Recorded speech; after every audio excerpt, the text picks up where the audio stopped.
నేను అడుగుతున్నా, చంద్రబాబు నాయుడు గారు చేస్తున్న దానికి ఏం పేరు పెట్టాలి? రాష్ట్రంలో ఈ 5 కోట్ల మందిని బహిరంగంగా నిలువు దోపిడీ చేస్తూ అప్పుల ఊబిలో రాష్ట్రాన్ని ముంచుతూ అప్పుల భారం మొత్తం ఒక్కొక్కరి తల మీద నాకు తెలిసి కనీసం పూర్తి అయితే 2 లక్షలు ఎంతో పడేటట్టు ఇంత చేసి, పైగా మీరు అద్భుతమైన దీని నగరానికి చూస్తున్నారు. అసలు మీరు మీ అంత అదృష్టవంతులు లేరని నమ్మబలికి మనతోనే సంబరాలు చేసుకునే రకంగా చేసేంతవరకు ప్రయత్నం చేస్తున్నానంటే అంత ప్లాన్, అంత విజన్, ఆయన విజన్. మరి సైకో అనలేము, మరి ఏమనాలో నాకు అర్థం కావట్లేదు. దానికి ఏం మాట పెట్టాలా? ఏదో చేతబడి లాంటివి చేసేసి ఇంకోటి చేసి మనం దీంట్లోకి స్వాధీనంలోకి తెచ్చుకొని పని చేయిస్తారు కదా, దాంట్లో వాళ్ళు ఏం చెప్తే చేస్తాం. ఓ మాంత్రికుడు మరి అట్లా చేయగలుగుతున్నాడేమో తనకున్న ప్రాపగాండా మిషన్తో తెలియట్లా నాకు. But he's attempting that. జనం దాంట్లో కొట్టుకుపోకుండా ఆలోచించాల్సిందిగా మేము కోరుతున్నాం. జగన్మోహన్ రెడ్డి గారు మొన్న అదే చెప్పారు. వితౌట్ డిస్పాషనేట్ గానే చూడొచ్చు. జగన్మోహన్ రెడ్డి గారు అడిగిందంటే తప్పే ఉన్నదా? ఆయన తీసుకున్న లైన్ ఏదైందో అంటే we take pride in it. అలాంటి లీడర్ వెనక నడవడానికి, అలాంటి లీడర్తో కలిసి పనిచేయడానికి, కలిసి నడుస్తున్నందుకు నిజంగా అందరం గర్వంగా ఫీల్ అవుతాం. ఎక్కడ కానీ చిన్నపాటి డిఫరెంట్ ఆలోచన రెండో ఇది లేకుండా ఖచ్చితంగా ప్రజల సంక్షేమం ఉందా, ప్రజల కన్సెంట్ ఉందా, ప్రజలకు మంచి జరుగుతుందా, లార్జర్ గుడ్ ఉందా, ఎక్కువ మందికి ఎక్కువ ప్రయోజనం కలుగుతుందా, లేకపోతే మనకొద్దు, ఎంత పెడుతున్నాం, తద్వారా ఎంత రిటర్న్ ఇది ఉంది, స్టేట్కి ఏం ఉపయోగం ఉంది, ఇవి ఆలోచించకుండా నాకు ఒక్కటంటే ఒక్కటే ఆయన చేసిన దాంట్లో కనిపించాల. మీరు ఆయన చేసింది ఏదైనా చూడండి, ఎడ్యుకేషన్, హెల్త్, మెడికల్ కాలేజ్ కావచ్చు, ఎకనామిక్ హబ్స్, పోర్ట్లు జగన్మోహన్ రెడ్డి గారు ప్లాన్ చేసినాడు. ఎందుకు చంద్రబాబు నాయుడు చేయలేకపోయినాడు? నేను సైబరాబాద్ అంటున్నాడు, ఎవరు ఆయన కట్టాడా? ఆయన ఏ రోజు దాని గురించి అన్నాడు? ఈయన చెప్పేది ఎంత హైదరాబాద్ పుట్టి ఇప్పుడు ఆయన ఉండింది ఎంత ఎన్నాళ్ళు? ఆ 95లో వాళ్ళ మామను బలవంతంగా దించి వెన్నుపోటు పొడిచి వచ్చినాక ఉండే 4 ఏళ్ళు, 4 ఏళ్లలో సర్దుకోవడానికి 2 ఏళ్ళు పోతే 1 సంవత్సరం, 2 ఏళ్ళు, 4 ఏళ్ళు, 5 ఏళ్ళు 2004 వరకు. దాంతోనే మొత్తం నేనే క్రియేట్ చేసినాను. అదే రాయలసీమ సామెత ఉంది, ఎద్దు దున్నుతా అంటే దానికి పిడుదు అంటారు, దాన్ని పురుగు ఉంటుంది, అది ఒగరుస్తుంటదంట. లేదా కోడి అనుకుంటారు, పదం లేదని నేను కుక్కరో అంటే అందరూ లేచిన నేను కోడి కూస్తేనే లేస్తానని. ఈయన బాపుతున్నట్టున్నాడు. నేను వేసిందే ఈరోజు నడుస్తుంది, నేను చేసిందే ఈరోజు అవుతుంది, ఇంకన్నీ అవుతాయి. నేను పుట్టి పెరిగిన నుంచి చాలా జరిగినాయి. అసలు మా కళ్ళ ముందు అయితే ఎన్ని జరుగుతానే మేము అనుకోవచ్చు ప్రపంచంలో. ఎందుకు పొద్దుపోని ఇవన్నీ చెప్పడము, వినే వాళ్లకు చెవులో పూలు పెట్టే ప్రయత్నం చేయడం.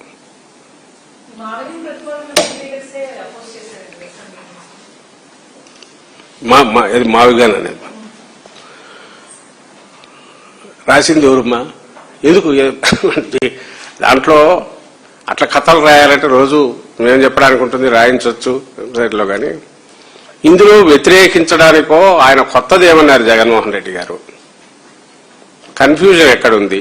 ఒకటే అది అబద్ధం. అలాంటిది ఎందుకు ఉంటుంది పార్టీలో? ఉంటే ఏమ్మా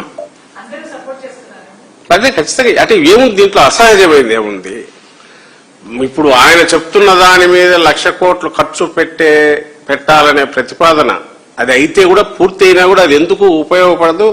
10 ఏళ్ల తర్వాత కూడా ఎట్లుంటుంది అనేది రూపం కనపడుతున్నప్పుడు, అది ఒక గుదిబండలాగా అవుతున్నప్పుడు, అలా కాకుండా ప్రాక్టికల్ దీనికి సంబంధించినప్పుడు ఇది వచ్చినప్పుడు ఎందుకు వ్యతిరేకిస్తారు? ఒకటి. సెకండ్, మా వాళ్ళను వదిలేయండి, ప్లెయిన్ గా ఆలోచిస్తే ఇది ఏ రకంగా గుంటూరు నగరానికి కానీ, విజయవాడ నగరానికి కానీ, మచిలీపట్నం వాళ్ళకి కానీ, లేదా ఈ మధ్యలో ఉండే వాళ్ళందరూ ఎందుకు వ్యతిరేకిస్తారని.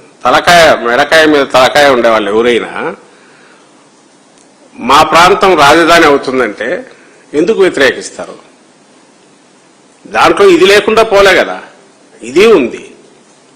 ఓన్లీ థింగ్ ఈజ్ థ్రస్ట్ ఇటు మారుతుంది. కనెక్టివిటీ పెరుగుతుంది without the cost, without the burden.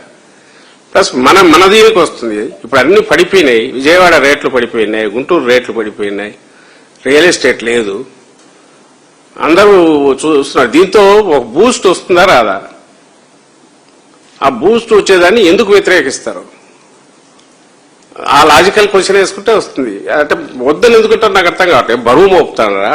కాదు కదా, క్యాపిటల్ వస్తుంది, మాది క్యాపిటల్ అనుకోవడానికి ఎందుకు వ్యతిరేకిస్తారు? ఎందుకు బరువు ఫీల్ అవుతారు? ఎందుకు అసహనం ఫీల్ అవుతారు? వీళ్ళు క్రియేట్ చేస్తున్నారు. ఎందుకంటే ఈయన ఇది పోతుంది కాబట్టి, చంద్రబాబు నాయుడు గారికి వచ్చే ఇది పోతుంది కాబట్టి తాను క్రియేట్ చేసుకున్న ఒక అక్షయ పాత్ర బద్దలైపోతుంది. అది నిన్న చూడలే ఆయన మొహంలో పెద్ద ఇది లేదా, ఏదో చెప్పాలి కాబట్టి చెప్తున్నారు తప్ప ఇంత ఎక్స్ప్లెనేషన్ లాగా సూటి ప్రశ్నలు. ఇది చిన్నపిల్లవాడికైనా అర్థమయ్యే సొల్యూషన్ జగన్మోహన్ రెడ్డి గారు చెప్పింది. సో దాంట్లో వ్యతిరేకించడానికి ఏముంది?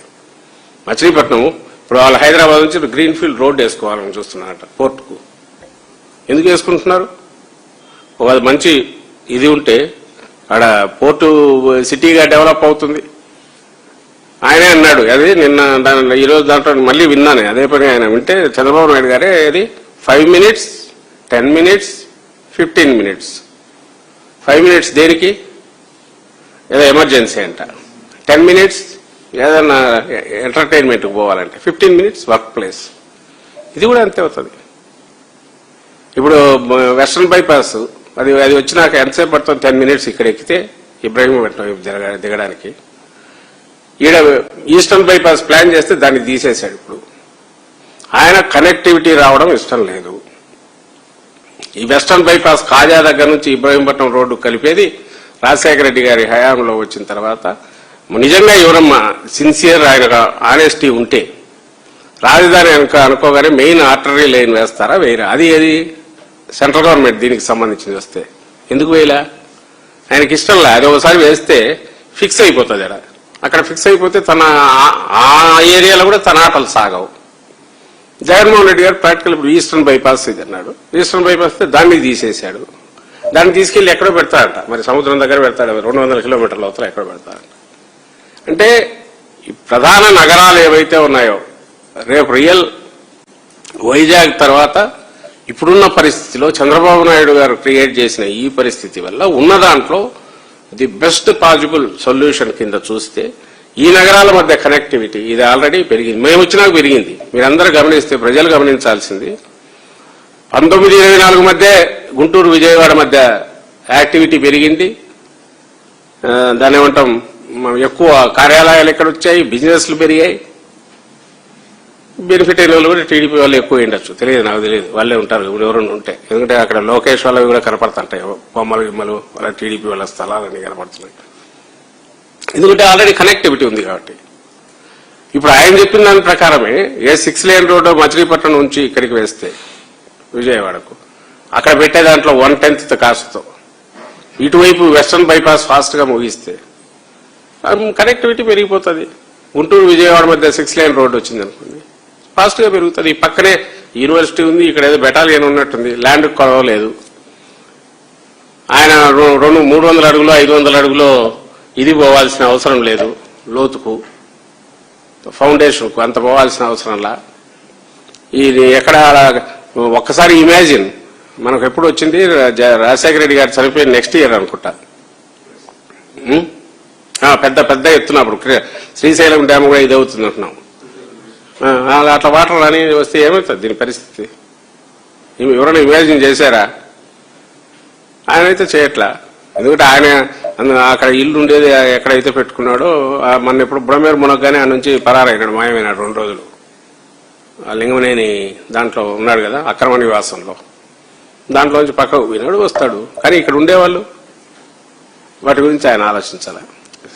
సో మొత్తం మీరు ఎట్లా చూసినా నేను చెప్పదలుచుకునేది అంటే, చంద్రబాబు నాయుడు గారు తాను చేస్తున్న మోసాన్ని, తాను చేస్తున్న ద్రోహాన్ని దానికి ఒక అందమైన పిక్చర్ ఇచ్చి తాను ఒక అద్భుతం క్రియేట్ చేస్తున్న, లేదా అల్లావుద్దీన్ అద్భుత దీపం తెచ్చి దాని రుద్ది ఒకటి క్రియేట్ చేస్తున్న, ఒక బ్రహ్మాండమైన ఫ్యూచర్ను క్రియేట్ చేయబోతున్నట్టు ఏదైతే చేస్తున్నారో అదే అబద్ధం. ఆయన దోచుకోవడానికి వేసుకున్న ఒక రాచమార్గాన్ని దాన్ని జగన్మోహన్ రెడ్డి గారు ఎక్స్పోజ్ చేశారు కాబట్టి గింజుకుంటున్నారు. అలాగే ఈ జగన్మోహన్ రెడ్డి గారు చెప్పిన ఆల్టర్నేటివ్ ఏదైతే విజయవాడ, గుంటూరు, మచిలీపట్నం ఈ మధ్యలో ఉండే వాళ్ళందరికీ నచ్చుతుంది, రాష్ట్రానికి మొత్తం కూడా నచ్చుతుంది. ఎందుకంటే